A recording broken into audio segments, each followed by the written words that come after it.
저희 행사가 2시에 시작합니다. 이제 2시가 돼서 예정대로 저희 행사를 시작하도록 하겠습니다. 괜찮으면 문을 닫아주시는 게 안쪽에 조금 좀 정리된 느낌을 줄 것 같습니다. 예, 안녕하세요. 예, 제3회 단체실체험 학술대회에 참석해주신 분들께 다들 감사드립니다. 저는 오늘 일부 행사의 사회를 맡은 문화유산과의 고윤수라고 합니다. 와주셔서 감사합니다.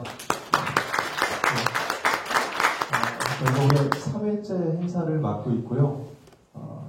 대전에 이제 원암동에 태어나신 단재 선생님을 지역의 인물로 좀 많이 알리고 단재 선생님의 사상과 그의 삶 자체를 좀 지역에서 조금 더 깊이 들여다보자는 취지로 저희 행사가 매년 12월 8일 단재 선생님의 탄신일을 맞춰서 진행을 하고 있는데 올해는 공교롭게 주말과 겹쳐지는 바람에 좀 더 많은 분들을 모시고 싶어서 한 이틀 앞당겨서 12월 6일 오늘 개최를 하게 되었습니다. 오늘 행사는 저희가 주로 발표하고 토론으로 구성이 되어 있는데요. 특히 앞에 이렇게 많은 격식이 있지는 않습니다. 그래서 저희 행사를 주관한 저희 대전광역시 강병선 과장님의 간단한 인사 말씀을 듣고 본격적인 행사를 시작하도록 하겠습니다. 과장님 모시고 인사 말씀 듣도록 하겠습니다. 네, 안녕하세요. 네, 대전시 문화유산과장 한동생이라고 합니다. 네, 반갑습니다. 고현수 우리 학예무관님께서 이제 3일까지 있고, 행사 취지도 쭉 말씀하셨기 때문에, 제가 이제 공식적인 인사 말씀을 우리 이제 담당자이신 보배 씨가 멋진 인사말을 써줬습니다만, 그것을 제가 소개하는 것보다는, 여기 아마 오늘 참석하시는 분들 몇 면을 보니까, 아마 다 단재 선생님과의 개인적인 인연이라든가 단재 선생님에 대한 어떤 역사관, 철학이라든가 독립운동사라든가 다 개인적인 관심사 때문에 오신 것 같아요. 그래서 사실 저도 이제 오늘은 이제 공식 문화유산과장이 아니라 저도 한 개인으로서 제가 단재 선생님과의 인연이 저도 개인적으로 아주 있어가지고 그것을 한번 간략히 한번 소개하겠습니다. 그래서 오늘 이제 공장님 앞에서 문자 쓰는 게 조심스럽습니다. 혹시 양해해 주시고. 저는 사실 시골 아주 산골 벽촌에서 태어났습니다. 근데 다행히 저희 집에서 어렸을 때 제가 서당을 했었죠, 집에서. 그리고 아버님께서 워낙 문중일에 깊이 교육을 하셨던 분이라서 그냥 눈만 뜨시면 역사를 보고 제가 진주 강간에 29대손입니다만 저희 시조가 강희식 장군이라는 말씀을 그렇게 숱하게 틈만 나면 하시는 거예요.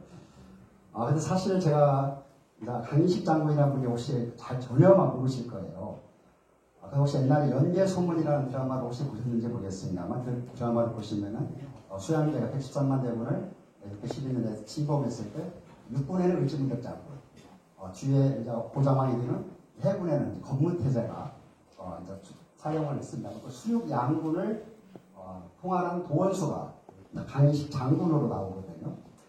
근데 제가 궁금했던 것은 아버님께서 그렇게 많이 말씀을 하시고 제가 진주 봉산사부께서 애산의 강희식 장군도라 수없이 이제 저와 시제될 저한테 따라다니는데 근데 제가 국사를 이제 서서히 배우게 되면서 강희식 장군이 한 번도 우리 국사서에 나오지 않는 겁니다. 그래서 제가 이제 제 기억에 아마 중학교인가 아마 선생님한테 강희식 장군에 대해서 물어보니까 전혀 모르시더라고요. 전혀 모르셔가지고 제가 한번 쭉 집안 어른들 이제 문제이기 때문에 제가 이제 비방적으로 이제 아버님께서 제 막둥이 아들이나 막내 아들이나 제가 많이 들고 왔는데 그래서 어떤 분이 한번 물어보니까 이분이 한 분이 조선 상고사에 강희식 장군이 세세하게 우리 진주강시 세보에 못지않게 역사서에 기록이 되어 있다는 거예요. 근데 사실 그때까지는 단재서 저는 몰랐었습니다. 그래서 쭉 그걸 탐문하러 제가 쭉 그런 지난한 과정이 있는데 비로소 대학교에 가서 도서관에 가서 제일 제가 먼저 찾아본 책이 아마 조선 상고사가 아니었을까. 그때 당시 아주 권역으로 거칠었던 한문이었던 것 같은데 작게 기억이 납니다. 그래서 그때 강희식 장군의 조선 상고사를 보면서 비로소 단재 선생을 비로소 알게 되고 깊은 첫 번째 인연이 있었고 두 번째는 제가 좀 또 여담입니다만 저희 시절이 80년대 전반 시절이다. 다 같이 다 제가 보니까 제가 있는 시절이라서 그 당시에는 학교 수업보다는 국제파도라든가 되게 흐름이 그랬기 때문에. 근데 그 당시에 보면은 혹시 이런 말씀 드려도 그렇습니다. 그 당시 큰 운동주의 세력이 저도 정확히 모르겠어요. ND 계열이 있었고 LA 계열이 있었고 민족해방이라 해가지고 PD 계열, 민족민주 계열이 있었는데 PD 계열이 재헌을 파라고 CA 계열이 있었는데 저는 또 그 중에서 가장 극소시 CA 계열의 학교 활동을 선배들 때문에 간 거죠. 운동권 파가 안 됐습니다만 그쪽이었는데 거기는 민족을 통해서 혁명을 통해서 재헌을 만들어서 체제를 중복시켜야 한다. 그래서 반파시 운동을 하자는 것인데 되게 어려운 것인데 그 당시에 분명히 혁명이 될 것일까 되게 궁금을 했었는데 그때 한 선배께서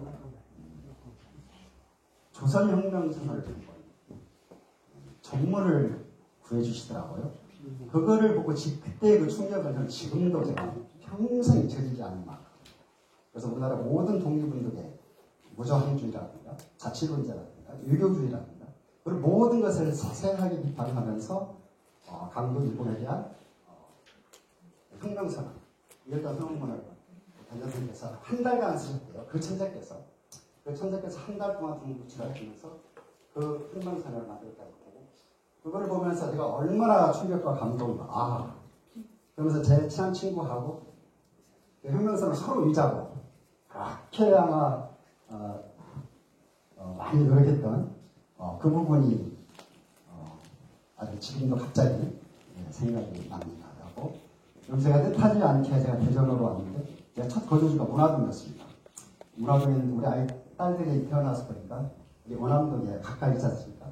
단지 신체원생을 참 많이 갔어요. 물론 제가 개인적으로 갔지만 그 집사람으로 가면 쑥캐는 마늘이 다시 많더라고요. 덕분에 그래서 쭉 가면서 단전선생을 보면서 제 삶과 단전선생이 상당히 비슷하구나. 단전선생이 그렇게 어떤 유학의 천재였었고 성균관에서 유생도 하시고 성균관 박사를 하시고 성균관 박사를 현재 교수를 말하는 겁니다.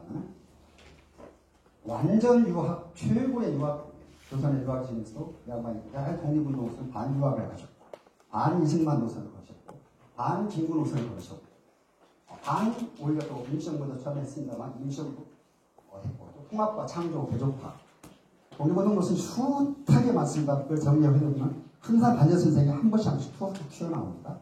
선생님을 쭉 보면서 늘 주변이 경계 이방인으로 살았으면서도 또 이분의 또 독립운동 영역이 사실 잘 모르겠습니다.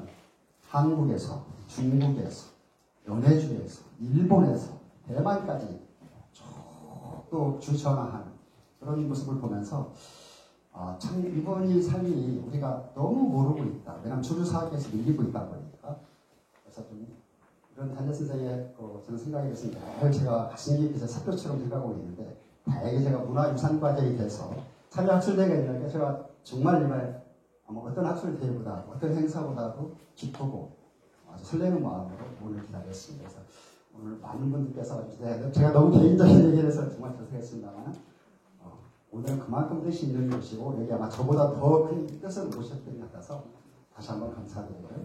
오늘 또 주제 발표해 주시고 또 토론해 주시고 또 사회를 이끌어주신 이성호 전체전서 교수님까지 포함해서 다시 한번 참석자 여러분들 진심으로 감사드리면서 이상으로 인사 말씀을 드리겠습니다. 너무 길어서 죄송했습니다. 고맙습니다.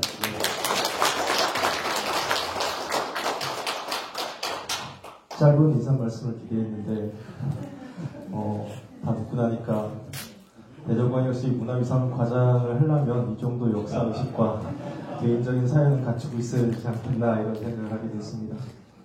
앞에서 잠깐 말씀을 드렸는데요. 오늘 행사가 어떻게 진행될지에 대한 소개를 간단히 드리도록 하겠습니다.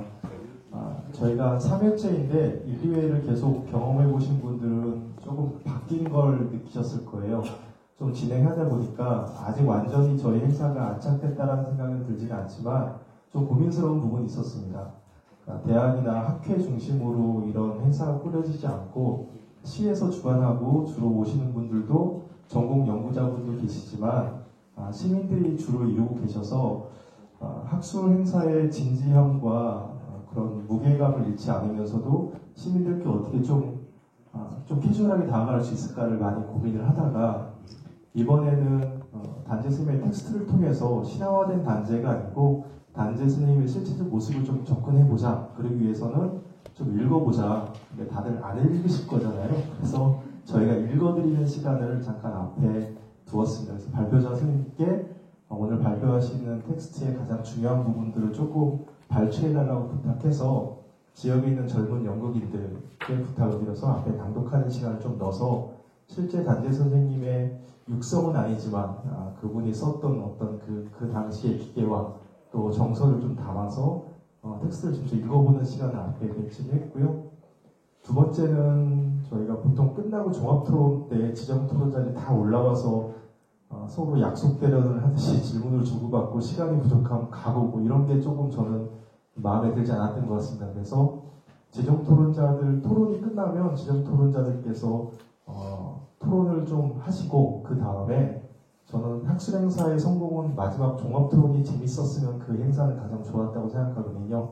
그래서 오랫동안 기다리신 분들에게도 좀 질문을 할 수 있는 마이크가 돌아갈 수 있는 기회가 있었으면 좋겠다는 생각 때문에 지정토론을 좀 토론 바로 해서 좀 긴장이 떨어지지 않을 때 이야기를 전문적인 이야기를 좀 주고받고 마지막에 이제 저희 베테랑 좌장을 좀 모셨습니다. 이성원 교수님께서 잘 이끌어줄 거라고 믿고 플로우와 그 다음에 종합토론, 지정토론 때 다 주고받지 못한 그런 이야기들을 좀 심도 있게 해보는 시간을 갖추려고 합니다. 그러기 위해서는 시간 관리가 매우 중요할 것 같은데요. 저희가 발표자분들께는 20분에서 25분 루즈타임까지 포함해서 20분에서 25분을 드리고 토론은 10분에서 한 15분 정도 그렇게 시간을 잘 관리해 주시면 못다한 이야기는 종합토론 때 플로어와 무대 위에 좀 더 자유롭고 좀 진지하고 사람은 적지만 단재 선생님에 대한 어떤 많은 관심과 그리고 좀 호기심 속에서도 편한 이야기를 주고받을 수 있었으면 좋겠다는 생각을 해서 이렇게 행사를 좀 바꿔봤습니다. 예, 제 말이 좀 길었습니다.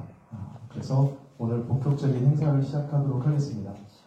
첫 번째는 저희가 단재 선생님이 여러 텍스트를 좀 분류를 어떻게 할까 고민을 하다가 좀 거칠지만은 문학, 역사, 그 다음에 정치 철학 이렇게 좀 나눠서 앞부분은 이제 역사, 그 다음에 문학, 또 그 다음은 이제 정치 철학 쪽으로 이제 분류를 하고 앞부분의 책은 텍스트는 저희가 독사실론을 골랐습니다.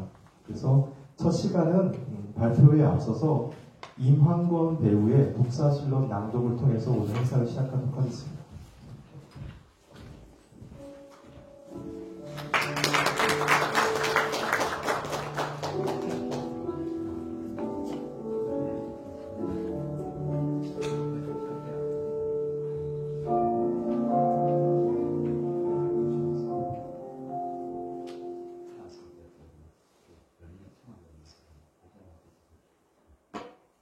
어떠한 나라를 왕국이라고 하는가? 인심이 모두 다른 사람이 매듭한 바 된 영유에 그 나라가 영원히 멸망한다고 말할 수 있다. 일본의 3대 충노 제1충노 송병주는 일진회를 조직하여 오조 앞에 선언서로 1등 공신이 되고 그 수와 친병 40만으로 일본에 아부하여 자위단 투벌대로 전국을 혼란케 하고 제2충노 조주몽은 동학의진 교육회에 수령되어 80만 상민을 배집하여 이토 히로부미 등의 후령을 마주대하며 셋째는 신기선을 이토씨의 만원 돈으로 대동학회를 확장하여 유교를 유지한다는 거짓 명분으로 한 장 포고문으로 유림을 위협하여 일본 동아리관으로 흡입고자 하니 그리스가 독립함은 다른 것이 아니라 그들이 말하기를 어디에 있든지 그리스인은 곧 그리스인이다 하는 한마디입니다.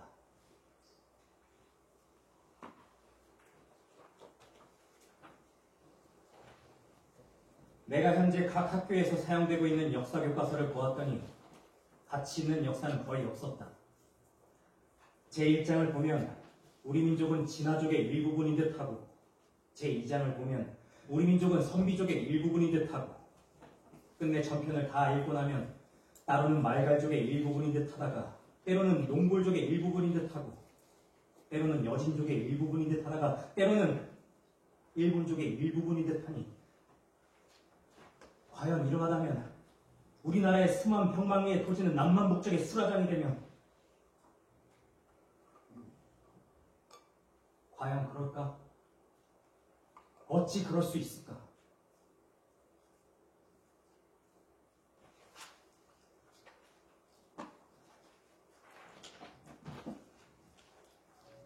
한 국가의 역사는 그 민족의 소장과 성세의 상태를 살펴서 서술한 것이므로 민족을 버리고는 역사가 없을 것이며 역사를 버리고는 한 민족의 자기 국가의 관념이 크지 못할 것이니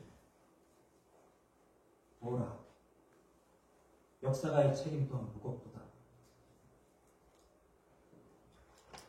역사를 쓰는 자는 반드시 그 나라의 주인되는 한 종족을 먼저 찾아내서 이로써 주제를 삼은 후에 그 정치는 여하히 펼쳐지고 오므라들었으며 그 실업은 여하히 번창하고 쇠락하였으며 그 무공은 여하히 나아가고 물러났으며 그 습속은 여하히 변하고 바뀌어 왔으며 외래 각 족속들을 여하히 흡입하였으며 다른 지방의 이국들과 여하히 교섭하였는지를 서술하여야만 이에 비로소 역사라 말할 수 있을 것이니 만일 그렇지 못하다면 이는 정신없는 역사다.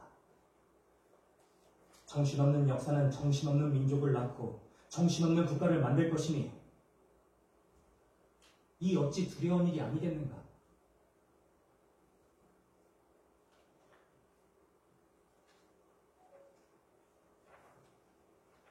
우리나라 중세경에 한 역사가가 중국을 숭배하면서 중국인들의 자존자화하는 특성으로 자존폄훼한 사적들을 우리나라 역사에 맹목적으로 집어넣어 전체적으로 비열한 역사를 편성하였기 때문에 인민들의 기운을 추락시킴으로써 수백 년 동안 국치를 배양하더니 근래의 역사가들은 일본을 숭배하는 노예 근성이 또 자라나서 우리의 신성한 역사를 속이고 욕보이고 있으니 이 나라가 장차 어느 지경에 빠지고 말는지 저들이 맹신하는 것은 곧 우리의 역사를 기만하는 것이로다.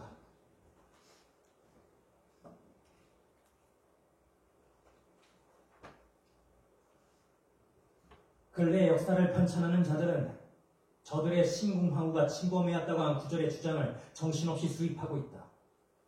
일본이 대가야를 멸망시키고 임나부를 설치하였다고 하면서 마치 일본이 우리 국토를 점거한 것은 역사상 흔히 있었던 일처럼 보고 있다.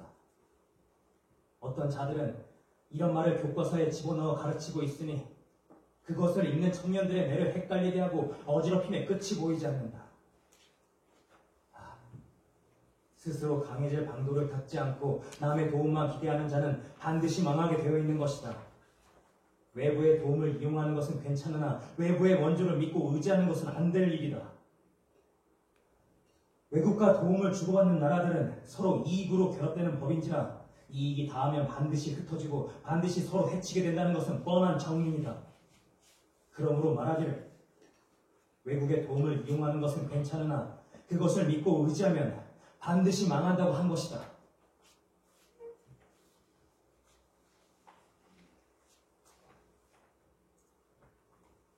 당당한 고구려의 유민으로 고구려의 옛 땅에 자립한 발해국을 우리 동국 역사에 기재하지 않고 압록강 이서의 천지는 어떤 사람들이 점유하던 우리가 불문하였기 때문에 수백 년 이래 동국인의 마음과 눈에는 자기 나라의 간토는 오직 이 압록강 이동의 간토가 그것이고 자기 민족도 오직 이 압록강 이동의 민족이 그것이고 자기의 역사도 오직 이 압록강 이동의 역사가 그것이라 하고 사업도 오직 이 압록강 이동의 사업이 그것이라 하였다.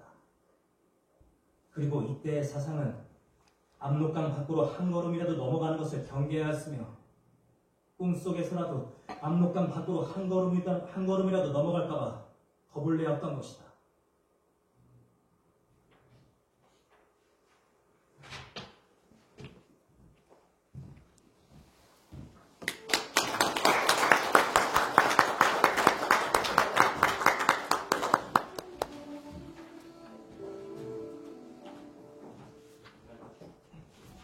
잘 들으셨나요? 네. 읽은 텍스트에 대한 어떤 각주가 될 수 있을 것 같은데요. 각주라는 건 좀 폄하하는 건 아니고 이 내용에 대해서 전문 연구자를 통해서 한번 다시 한번 살펴보는 시간을 갖도록 하겠습니다. 첫 발표는 광주교육대학교의 류시원 교수님이십니다. 리 교수님은 서울 출생으로 고려대학교에서 공부를 하셨고요. 사상사와 문화사 연구를 통해서 조선적인 것의 정체성은 무엇인가에 대한 연구를 계속 해오고 계십니다. 저는 개인적으로 선생님 책 동경상제하고 한국 근대 역사의 성립과 발전이라는 책을 잠깐 재밌게 봤었는데요. 발표문을 미리 읽어보고 나서 단재 선생님을 통해서 근대 한국사의 일종의 틀이라고 할까요? 문법? 이런 것들이 거의 많이 정립됐다. 오늘 그런 내용을 중심으로 해서 발표가 될 것 같아서 많이 기대를 하고 있습니다. 유시영 교수님을 박수로 맞이하겠습니다.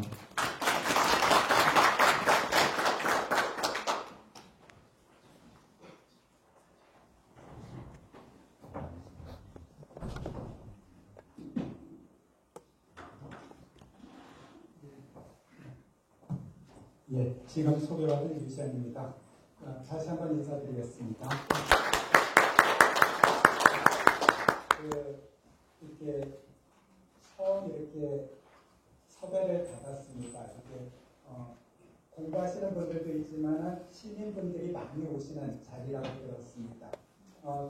제가 경험이 많지 않은지라 이렇게 조금 적어했더니 이렇게 대전시 문화유산과 선생님들이 많이 배려해주고 이렇게 챙겨주셔서 이렇게 준비를 했습니다. 말씀 주셨듯이 독사실론이라고 일컬어지는 그러한 역사에 관한 글입니다. 말뜻을 다시 풀면은 역사를 읽는 새로운 이론이라는 그러한 글이 됩니다. 1908년에 쓰여진 글이니까 벌써 100년이 훌쩍 넘은 그러한 글이 됩니다. 말도 어렵고 역사를 읽는다는 것도 어렵지만 새로운 이론이랍니다. 새로운 이론이 무엇이었는지를 중심으로 제 발표를 준비를 했습니다. 예, 40분까지 한 10분 정도, 15분 정도 이렇게 저한테 주어진 것 같습니다. 예, 준비한 PPT 자료가 12쪽이 됩니다. 이것까지 포함을 해서 혹시나 좀 지루하시더라도 그 장수를 줄여주시면 될 것 같습니다. 예, 단재 신채호 그리고 신채호 선생님 지금부터는 이제 그 편의상 이렇게 발표를 위해서 그냥 신채호라고 표현을 하도록 하겠습니다. 양해 부탁드리겠습니다. 미술 과목에서 이렇게 당시의 사진으로 보여집니다. 그리고 당시는 80년부터 해가지고 36년 여순 미술 과목에서 이제 사망을 하시게 됩니다. 그의 생애를 보게 되면은 모든 사람들이 일정하게 하나의 무엇인가를 선택을 해야 되는 순간이 있다면은 그는 그의 삶에서 제 생각에는 크게 3번의 선택이 있었다라고 저는 그게 생각을 합니다. 아까 잠깐 소개의 글에서도 말씀을 주셨듯이 첫 번째는 성균관 박사를 하다가 이제 언론인으로 대한매일신보를 중심으로 해서 언론인 활동을 했던 한말 시기가 하나의 그의 선택이 되게 됩니다. 하나의 선택이라고 제가 이야기를 드린 것은 언론인 생활이 그렇게 도움이 되지 않았습니다. 정말 월급도 못 받으면서 무엇인가를 내적으로 좋은 편안한 자리를 벗어나서 언론인 활동을 했던 그가 무엇인가를 이 공동체에게 전달을 하고자 했던 그러한 힘든 선택을 그러나 의미 있는 선택을 했다라고 생각이 듭니다. 임시정부에 참여를 했습니다. 다양한 독립운동론이 이야기가 되었습니다.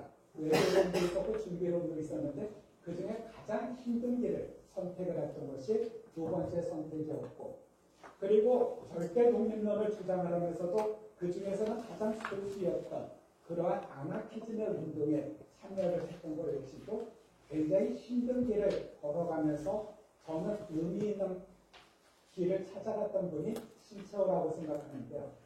제가 오늘 다룬 주제는 독사실론 1908년에 쓰여진 책이고 즉 그가 성균관 박사라고 하는 상대적으로 편하고 안전한 길에서 항일 독립운동을 했던 그러한 애국개몽운동에 참가했던 그러한 시기의 이야기들 그리고 새로운 논리라는 것은 역사를 쓰는 다양한 방법 가운데 한 번 더 말씀을 드릴 민족사를 갖다가 써야 된다. 어떻게 쓸 것인가가 저는 독사실론에 담긴 핵심적인 내용이라고 생각을 합니다.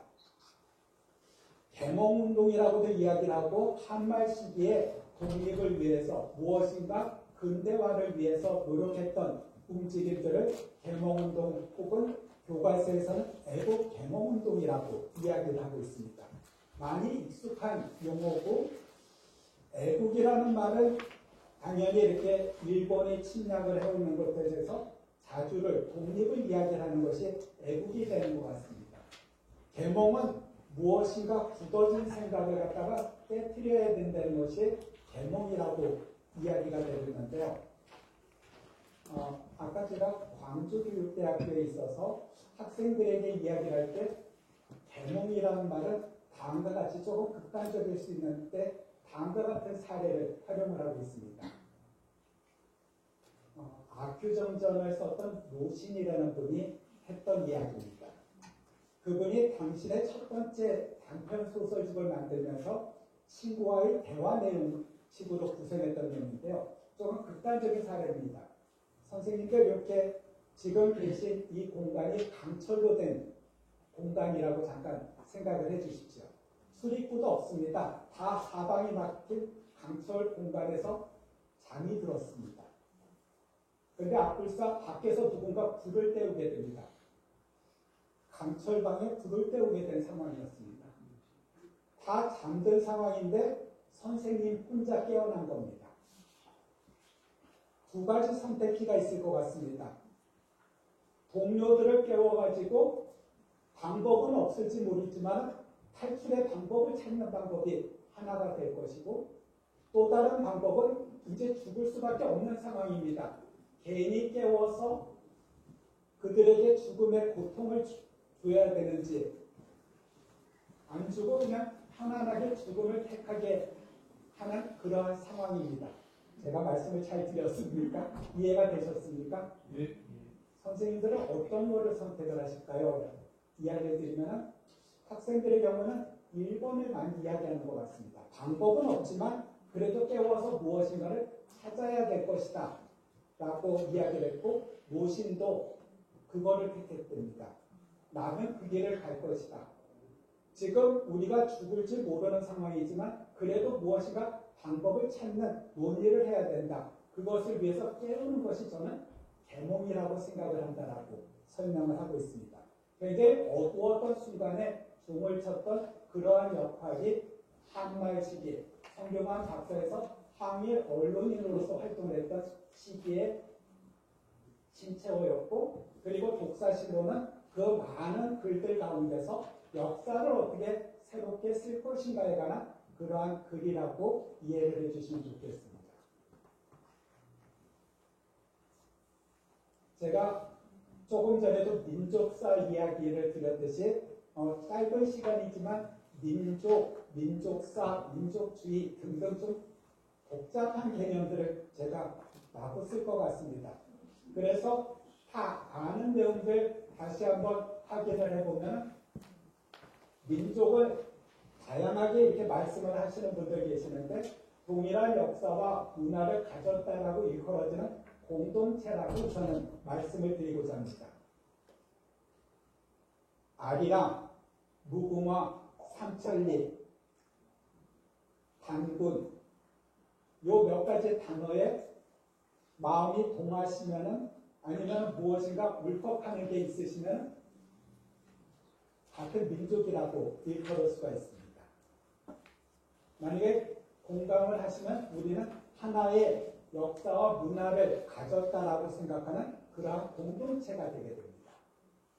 그거를 민족이라고 하는데 그거를 하나의 신념으로 생각하는 것을 민족주의라고 한답니다. 그거를 기반으로 해서 무엇인가 행동으로 옮기는 것을 민족주의라고 일컫고 있습니다.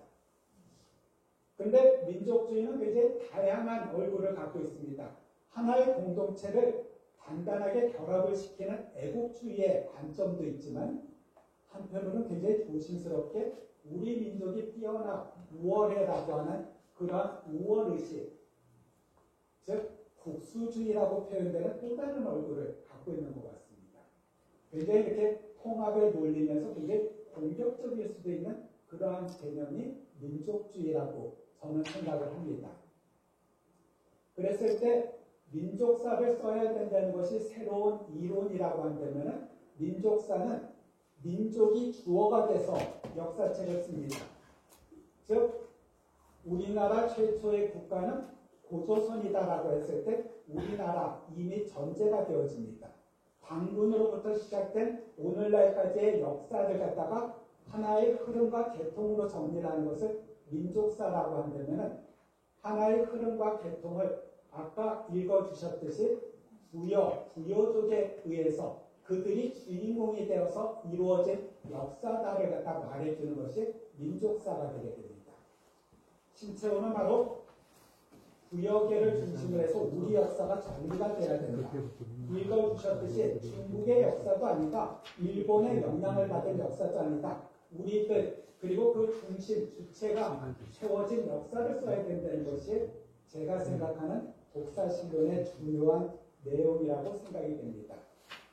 쭉 읽어주셨던 내용들 빠르게 한번 보면은 그 충성스러운 노예 세 사람을 아주 신랄하게 비판한 저거는 독사신론은 아니고 당시 언론인 활동했던 대한매일신보에 썼던 그러한 글이 되는데요. 예, 다 이렇게 당대 비판을 받았던 글인데 저한테 인상적이었던 것은 맨 마지막 본문이 됩니다. 신기선이라는 분이 저렇게 평가가 되는데 또 이렇게 살펴보면 대전에 있었던 충청도에 계셨던 그를 갖다 이끌어서 서울로 올라오게 했던 그러한 분이 됩니다. 어떻게 보면 개인적으로 큰 은인이고 자신의 앞길을 열어준 분인데도 민족이라는 그러한 커다란 공동체의 가치관 속에서 그분을 비판했던 모습이 저는 참 한편으로는 대단하다라고 생각했던 그러한 내용이어서 소개를 드리고자 했던 내용이 됩니다. 그러면서 독사신론의 내용입니다. 자, 1908년 시점에 이제 근대적 교과서가 쓰여지는데 저렇듯 잘못되어진 부분을 이야기를 했고 자료집에도 낭독을 통해서 이야기가 되었던 내용입니다. 즉 가치 있는 역사가 없다라고 이야기를 했던 것이 당대 역사책을 보는 하나의 관점이 되게 됩니다. 그러면서 민족과 민족사가 쓰여야 된다라고 이야기를 했던 부분들이 논의가 되었습니다. 그리고 우리가 이러한 역사를 공부를 통해서 그리고 그러한 교훈들을 통해서 우리나라의 국가의 권리, 국권을 회복을 해야 된다라고 이야기를 했던 부분들이 이야기가 되었습니다. 그러면서 부여족이 중심이 되어서 우리 역사가 쓰여져야 된다는 것이 독사신론의 중요한 부분이라고 생각을 했습니다. 아마 단재 신채호에 관해서 가장 널리 알려진 그러한 사진일 것 같습니다. 그리고 이 사진 속의 모습들에 대해서 두 명의 긍정과 부정의 의미도 있지만 어쨌든 이광수라는 분이 1908년 무렵에 그리고 상록수의 저자인 시몬이 그를 어떻게 봤는지 대략 이 모습과 이 모습보다 조금 젊은 시절의 모습이 될 텐데 큰 차이가 없을 것 같습니다. 그의 모습이 되는데요. 두 사람의 이야기들 중에서 그의 눈빛을 조금 주목을 하면서 낭독을 좀 다시 한번 부탁을 드리겠습니다. 이광수가 본 부분과 시몬은 어떻게 봤는지 말씀을 좀 부탁드리겠습니다.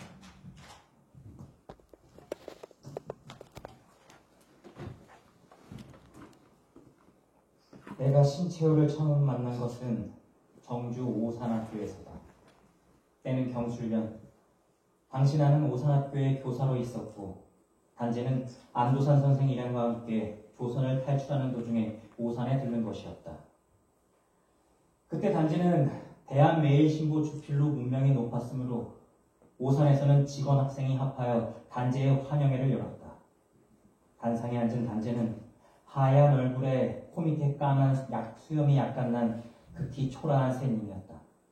동정에 때묻은 검은 무명 두루마기를 고름도 아무렇게만 메고 오직 비범한 것은 그의 눈이었다. 아무의 말도 아니 듣고 아무것도 두려워하지 아니한다는 그러한 이상한 빛을 가진 분이었다. 1910년 이광수.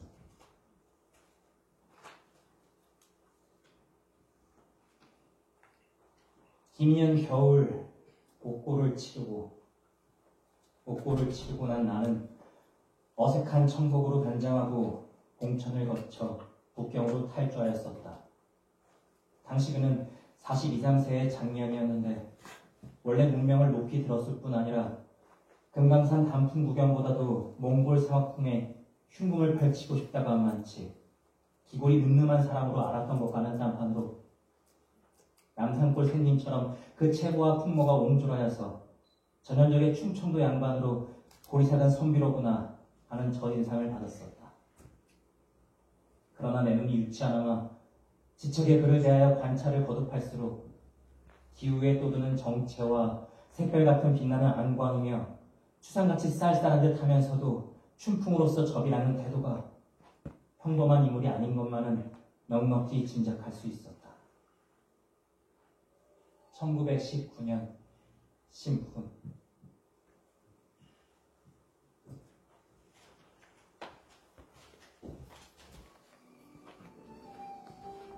그 사람에 대한 평가들이, 특히 이광수에 대한 평가들이 찬반이 당연히 있을 수 있는데, 당시 오산학교 교사 시절에 그리고 그것들을 기억을 했던 그 순간에 이광수는 굉장히 민족주의적인 입장을 가졌던 굉장히 뛰어났던 그런 수제가무자 한 사람이 봤던 신채호와 그리고 시문도 이렇게 자부심이 굉장히 컸던, 그리고 다재다능했던, 제 기억에 영화까지 참여했던 그러한 인물이 봤던 젊은 세대들의 신채호에 관한 인상이라고 생각이 되어서 소개를 했습니다. 굉장히 끝까지 당당했습니다. 새로 복원되어진 미술과목의 사진 중에 두 장을 갖고 왔는데요.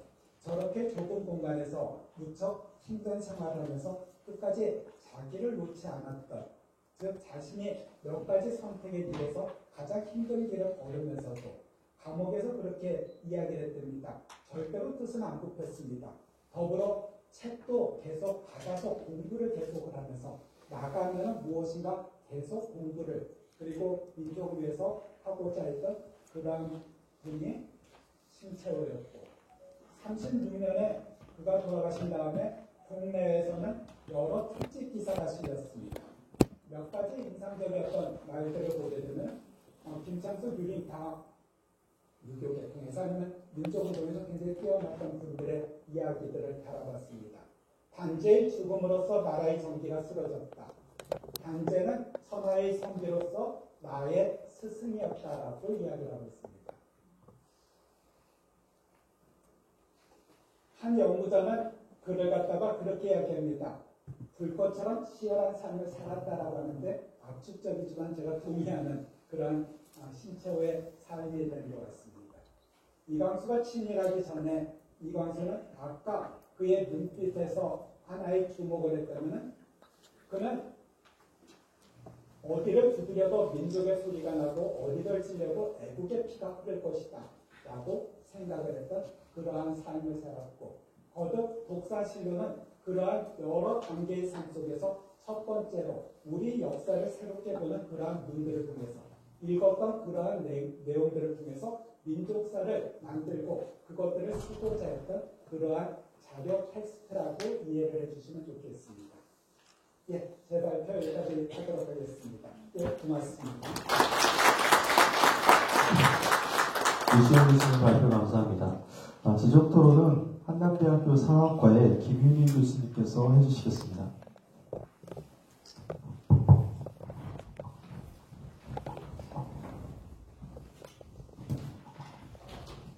네, 안녕하세요. 한남대학교 사학과의 김윤희라고 합니다. 오늘 단재 신채호의 그 독사신론에 대한 논문을 유시현 선생님께서 발표를 해주셨는데요. 지금 책에 한 토론문이 있습니다. 그래서 조금 길어서 제가 이것을 다 읽기보다는 좀 압축해서 좀 여러분 궁금하기도 하고 또 제가 또 궁금한 부분을 중심으로 이제 여쭤보려고 합니다. 사실 사실 이 독사신론 그 자체를 민족사와 연결시켜서 일반적으로 이해를 해왔지만 사실 그 이해 정도라는 것이 굉장히 투박한 상황이었는데 오늘 이 유시현 선생님의 논문을 통해서 실제로 구체적으로 이 민족사가 어떻게 구성되었는지 하는 부분을 꼼꼼하게 탐색을 해주셔서 굉장히 인상 깊게 읽었습니다. 그런데 이제 이 논문에 저도 100% 동감을 하면서 그렇지만 또 읽어내려가면서 저는 또 이렇게 궁금한 점들이 좀 생기더라고요. 그런데 그 부분을 이제 말씀을 드리겠습니다. 조금 이 토론이 한 6가지인데요. 좀 이렇게 뭉쳐서 질문을 드리자면 사실 이 독사신론이 민족사를 구성한다고 했을 때 가장 핵심적인 문제는 중국과 일본의 역사적 관계를 어떻게 설정하는가 하는 문제였고 실제로 중국과 일본과 구별되는 한국, 즉 조선만의 어떠한 정체성 또는 역사적 특징을 이제 만들어내는 것이 사실 민족사의 최대 과제였다고 생각을 하거든요. 그래서 이 당시에서 특히 이제 신채호 같은 경우는 그 기자조선이라든가 또는 위만조선이라든가 또는 이제 한나라의 그 한사분의 설치라든가 이런 부분에 대해서 이것을 재해석을 하고 실질적으로 민족사에서 배제시키는 방향으로 이제 역사를 서술합니다. 그리고 임나일본부, 즉 일본이 가야에 세웠다고 하는 이 임나일본부를 이제 부정을 하면서 또 일본과도 구분을 하거든요. 근데 이제 그 당시에 사실 사상계의 특징을 보면 사실은 신채호의 이 생각이 굉장히 독특한 생각입니다. 그러니까 이 당시에 가장 이제 보편적으로 읽혔던 황성신문 같은 경우를 보면 황성신문은 기자와 단군을 동시에 계승을 하고 있고 그 다음에 삼국연대라고 해서 이 일본을 아시아의 맹주로 해서 이 중국과 조선이 연대를 해서 이 서양을 무찔러야 된다라고 하는 이 삼국연대론의 사상을 굉장히 많이 유포하고 있었거든요. 그리고 대부분의 지식인들이 사실 안중근도 포함이 됩니다. 대부분의 지식인들이 이제 그런 사상을 갖고 있었는데 그렇다면 이 독사신론의 위상, 그 당시 사상계, 이러한 분위기의 사상계에서 이 독사신론의 위상이 어떠했는가 하는 부분이 가장 궁금한 부분이었습니다. 그래서 이 독사신론이 그 당시에 어떤 지식인들한테 어떠한 영향을 끼쳤는가 하는 부분에 대해서 좀 설명을 해주셨으면 좋겠다라는 질문이 첫 번째고요. 그 다음에 두 번째는 그거와 연동돼서 이 당시에 그래도 신채호보다는 조금 먼저 태어난 이제 두 사람이 있습니다. 그 토론문에 보면 이제 박은식하고 현채인데요. 박은식은 여러분이 다 알고 있듯이 우리의 독립운동과 관련해서 이제 그 사회인정에도 이제 활동을 하셨고, 그 다음에 한국통사라고 하는 1915년에 이제 저술한 이런 이제 저술도 여러분이 굉장히 잘 알고 있는 분인데요. 이 박은식 선생님 같은 경우는 요 시기에는 사실은 기자 계승의 입장을 갖고 있었습니다. 물론 이제 단군도 계승을 하지만 동시에 기자를 계승하는데 이 단군이 어떤 민족의 현현적 기원이라고 한다면 기자는 민족의 문화적 기원으로서 생각을 하고 있습니다. 왜냐하면 이제 기자가 중국에서 왔고 군자이고 어떤 유교라고 하는 문화적 정체성을 상징하는 역사적 인물이었기 때문에 이 박은식 같은 경우는 기자 계승을 놓치지 않고 있었거든요. 그러면은 이 박은식의 이러한 생각, 기자를 계승하는 이러한 생각과 그 다음에 신채호의 민족사라고 하는 것은 분명한 차이점이 있지만 또 민족사라고 하는 측면에서 보면 또 박은식 선생님이 했던 역할들이 있기 때문에 또 어떠한 공통점이 있는가라고 하는 부분도 굉장히 궁금하고요. 그 다음에 두 번째 제가 말씀드린 현채는 사실은 대표적으로 이제 한국사학계에서는 친일 역사학자로 알려진 인물입니다. 그리고 특히 이 시기에 그 일본, 이 본문에도 나오지만 일본 하야시의 책을 번역을 한 겁니다. 그래서 이제 동국사략이라고 하는 책을 펼쳐놨는데요. 이 현채는 이 동국사략에서 임나일본 부서를 채택하고 있습니다. 그래서 일본과 조선의 관계를 실제로 역사적으로 설명하기도 하는데요. 근데 사실 이 현채의 동국사략을 보면 반대로 중국에 대해서는 분명한 단절을 선언을 합니다. 그래서 마치 신채호 선생하고 똑같이 위만조선이라든가 한사군에 대해서 굉장히 비판적으로 서술하고 민족사에서 또 배제를 시키거든요. 그럼 또 이 현채는 사실 친일 역사학자로 알려져 있기 때문에 근데 중국과 조선의 관계 부분에서는 또 신채호 선생하고 굉장히 유사한 인식을 갖고 있습니다. 그래서 이 신채원 선생과 비교했을 때 또 그러면은 이 신채원 선생의 어떤 독사신론을 갖고 있는 어떤 차이와 공통점도 있지 않을까 하는 부분이 궁금했습니다. 이게 이제 두 번째 문제고요. 그다음에 세 번째 문제는 뒤에도 더 발표하실 것 같지만 사실 아나키즘과 관련해서 이 독사신론과 그다음에 아나키즘 사상을 수용한 이후에 저술했던 조선사 또는 조선상고 문화사 이게 사실 시차로 보면은 1908년에 독사신론 그 다음에 1932년에 조선사 이렇게 해서 좀 시기적으로 굉장히 많이 떨어져 있거든요. 그러면 이 두 개의 역사서술의 어떤 차이점이 혹시 아나키즘 사상하고 연관돼서 설명될 수 있는 부분이 있지 않을까?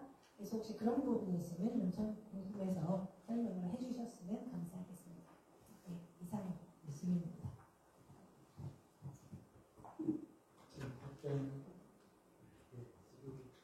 을 해주시면 되고요. 다만 시간이 길어질 것 같고 종합 토론 시간이 있으니까 그때 넘겨서 더 이야기를 진행하셔도 될 것 같습니다. 예, 5분 안에 마무리해주고 다음 내용은 이제 종합 토론으로 넘기시면 좋을 것 같습니다. 2분 더 드렸습니다. 예, 우선 토론 감사드립니다. 내용들은 지금 토론자 선생님께서 말씀을 주셨듯이 도대체 독사신론이라는 그냥 순서 없이 말씀을 드리면 독사신론이 새롭다라고 이야기하는데 얼마나 영향이 있었느냐라는 이야기를 우선 드리고자 합니다.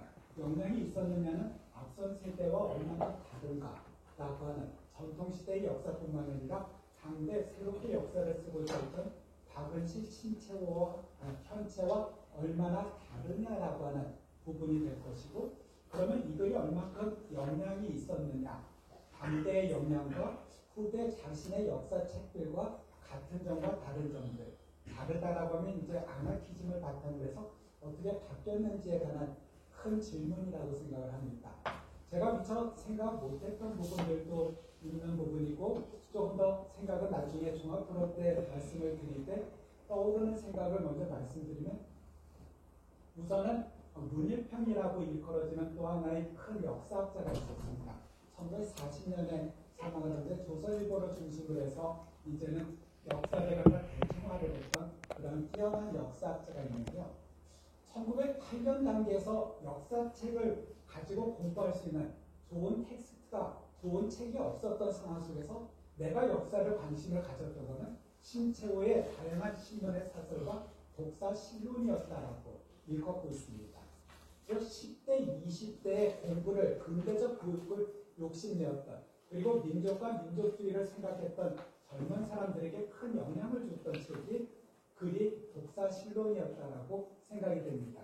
그래서 발표문 중간에서 나오듯이 하나의 글이 신문에서 연재되는 것에서 그치는 것이 아니라 1911년까지 여러 차례 이 글이 번역이 되고 여러 지역에서 공간이 된 것은 그만큼 공감하는 사람들이 많았다라고 생각이 됩니다. 그리고 발표문에서는 미처 담지는 못했었고 질문을 주면서 생각이 드는데 이글은 하나의 완성된 글이 아니라 맨 마지막에 굉장히 크고 중요한 이야기를 했음에도 불구하고 신채호는 마지막에 이글을 완성되지 않았다라고 당신의 끝을 마무리를 합니다. 이거는 미완이다라고 쓰고 있습니다. 무엇인가 더 하고 싶었던 이야기가 많았던 것 같습니다. 그리고 어떤 역사적 사실을 규명하기보다는 이론이라고 하는 부분들에 더 무게중심을 두었던 것이 글 가운데 중간중간 이 주제는 조금 더 연구가 이루어져야 된다라고 추후에 내가 이 주제를 더 연구하겠다라고 밝혔던 미완이면서 선구적이었던 글이었기 때문에 갖고 있는 즉 당대 여러 학자와의 충돌되는 지점들 아니면 뒤에 당신의 생각들과 바뀌어지는 지점들이 있는 아직 준비되어지고 진행되어지는 글로서의 성격으로서 이해를 해주셨으면 좋겠다는 생각이 듭니다. 당연히 바뀌셨을 겁니다. 그런데 이 글을 쓸 때도 제가 공부한 범위 내에서 보게 되면 당시 굉장히 여러 가지 글들을 매일같이 써야 되는 신문에 연재를 해야 되고 당신의 개인적인 삶도 굉장히 급박했던 상황 속에서 만들어졌던 하나의 완결되면서도 열려진 텍스트로서의 의미를 저는 독사신론에서 읽고자 합니다. 예, 여기까지 말씀드리고자 합니다.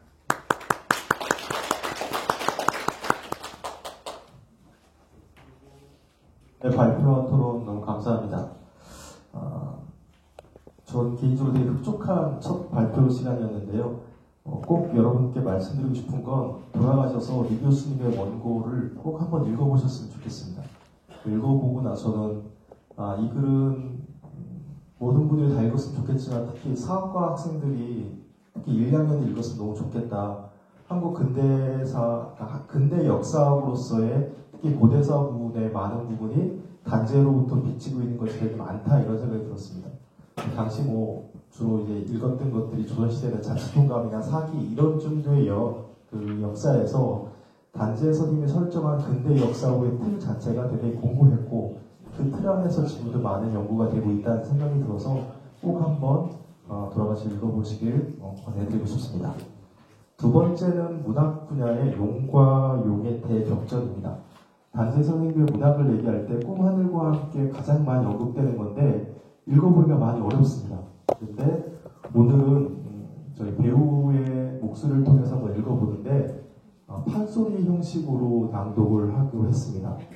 저희가 단지 실체로 읽기라고 하는 제목을 정하고 나서 저희 팀 안에서 제목이 너무 게으른 거 아니냐, 아무런 개성도 없고 그랬는데 오늘 듣고 이것이 다시 읽기구나. 그러니까 읽기 힘든 고어체와 이런 리듬이 필요한데 판소리로 다시 읽어준, 리리딩 해주는 배우의 어떤 감각에 대해서 저희가 많이 놀라고 감사한 마음을 가졌습니다. 나무 시어터의 김혜랑 배우님께서 용과 용의 대격전의 주요 부분을 판소리로 한번 낭독해드리겠습니다. 낭독이라고 해야 될지 모르겠네요. 박수로 한번 맞이해 주십시오.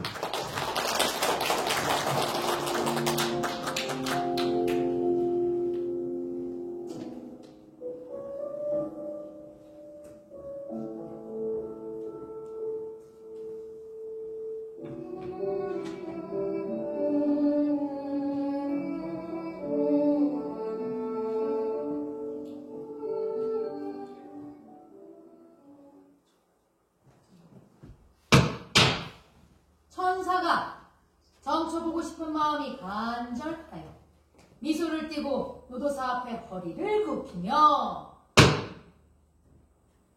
여보 도사님, 저만 꽤 쳐주시오. 내가 지금의 돈이 없습니다마는 이루에 돈이 생기거든 예금 10매는 말 말고 1000매, 10,000매라도 바치지요. 그러시오. 오늘은 돈이 쓸 데가 없는 세상이지만 나는 예전의 구습을 잊지 못하여 장난으로 하는 것이옵시다. 하나 예금이 무슨 관계 있으리까 점을 쳐드리리다. 대관절 점은 무슨 점인가요? 천사가 상제를 들추다가는 또 뺨이나 맞을까 싶어 한참 머뭇머뭇하다가 예, 다른 점이 아니라 상전을 찾는 점이옵시다. 우리 상전이 어디 가신지 몰라서요. 요새 세상에도 상전을 찾는 이가 있단 말이오. 당신은 참 중노올시다. 하고 점통을 흔드니 건지 둔개가 나온다. 도사가 대경하여 보자. 건지 둔개. 건은 전인이 곧 상제, 두는 도망이니 당신이 상전을 찾는 노자가 아니라 도망한 상제를 찾는 천사인가 봅니다. 천사는 이 말에 놀라지 않을 수 없다. 그래서 두 무릎을 꿇고 곰소리 상제에 계신 곳을 가르쳐달라 하니 도사가 풀어가로되 건개 초유회 자가 둔개 초유회 진으로 변하고 진이 회두하여 자를 극하였습니다. 진은 용이요 자는 쥐. 상제가 용의 난에 도망하여 쥐구멍으로 들어갔습니다.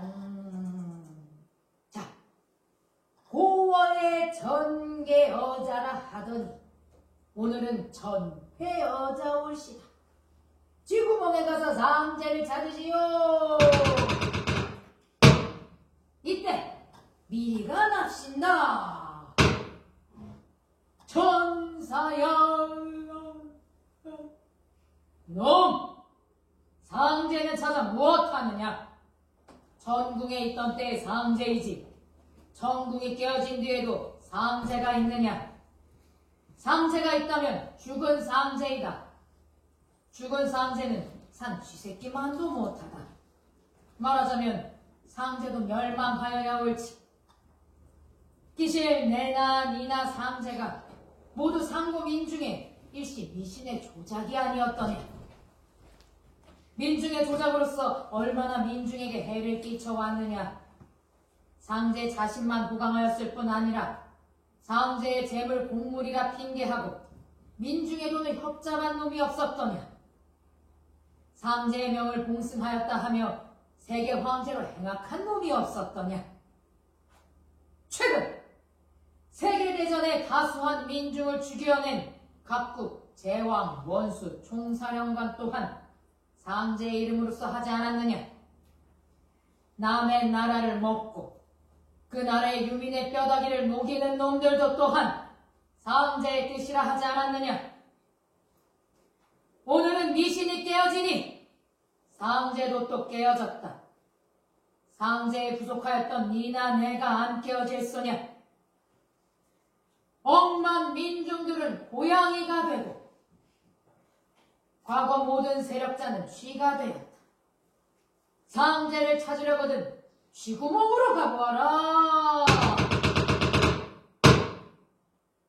천사가 미래의 말을 듣고 괘씸히 생각하였지만 그 마음이 벌써 상제에게 떠나 돌릴 수 없는 바이야 다운이 쓸 때 있으랴. 상제나 찾아가리라고 묘문을 나오니 서역 방주를 위하여 쥐를 박멸하려고 출동한 민중들을 만났다. 천사, 문득 도사의 점에 상제가 쥐구멍에 있으리란 말을 생각하고 울면서 아이고 이보시오. 쥐를 잡지 말으시오. 쥐는 곧 하늘에서 도망하여 온 상제올시다. 하나, 이 말에는 대답이 없고 다만 왔다 드래곤이 왔다. 이제는 쥐의 말이다 하는 소리만 사방에 일 뿐. 아이!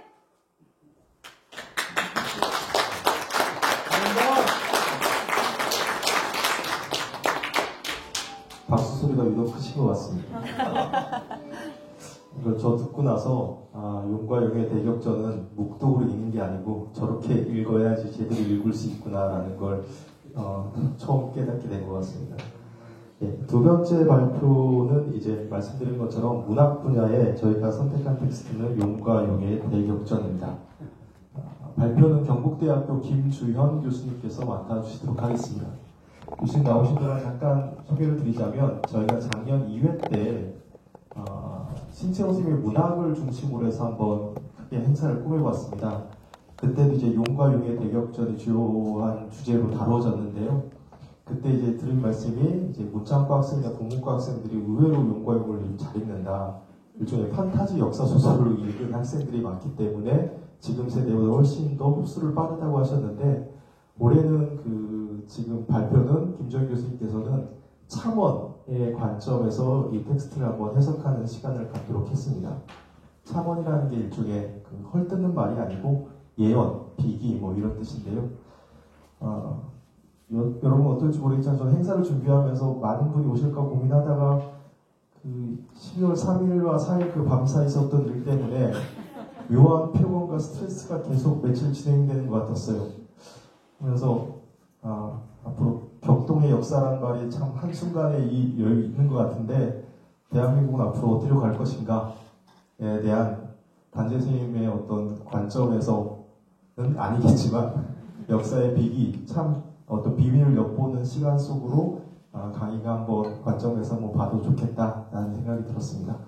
예, 김주현 교수님은 충북 영주 출신으로 문학을 연구하고 계시고요. 이상, 김동리, 최윤은 등 한국 근대 중요 작가들에 대한 많은 연구를 하고 계시고 최근에는 이제 신채호 선생님을 비롯한 계몽기 문인들에 대한 다수의 연구 성과들을 축적해 나가고 계십니다. 김정 교수님을 박수로 맞이하겠습니다.